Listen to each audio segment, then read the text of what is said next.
ക്രിസ്തുയേശുവിൻ്റെ നിസ്തുല്യ നാമത്തിൽ ശുഭസന്ദേശത്തിലേക്ക് സ്വാഗതം. വിശുദ്ധ വേദപുസ്തകത്തിൽ യോഹന്നാൻ എഴുതിയ സുവിശേഷം 19-ാം അധ്യായം 2-3 വാക്യങ്ങളിൽ നാം ഇപ്രകാരം വായിക്കുന്നു: പടയാളികൾ മുള്ളുകൊണ്ട് ഒരു കിരീടം മെടഞ്ഞ് അവൻ്റെ തലയിൽ വെച്ചു, ധൂമ്രവസ്ത്രം ധരിപ്പിച്ചു, അവൻ്റെ അടുക്കൽ ചെന്ന് യഹൂദന്മാരുടെ രാജാവേ, ജയ ജയ എന്ന് പറഞ്ഞ് അവനെ കന്നത്തടിച്ചു. കർത്താവായ യേശുക്രിസ്തുവിന് ഒറ്റിക്കൊടുക്കപ്പെട്ട രാത്രിയിൽ അവൻ്റെ മതപരവും രാഷ്ട്രീയപരവുമായ പഠിപ്പിക്കലുകൾ പരിശോധിച്ചതിന് ശേഷം അവനെ ചമ്മട്ടി കൊണ്ട് അടിപ്പിച്ചു.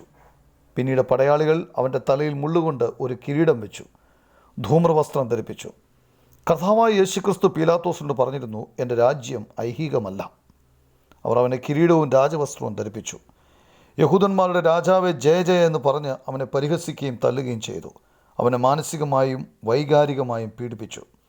എന്നാൽ അവൻ രാജാതി രാജാവും കർത്താതി കർത്താവുമാണ്. മനുഷ്യൻ്റെ എല്ലാ ക്രൂരതയും അവൻ സഹിച്ചുകൊണ്ടിരുന്നു. ഇതെല്ലാം യേശുവിൻ്റെ പ്രവചനങ്ങളുടെ പൂർത്തീകരണത്തിനായി മാത്രമാണ് സംഭവിച്ചത്.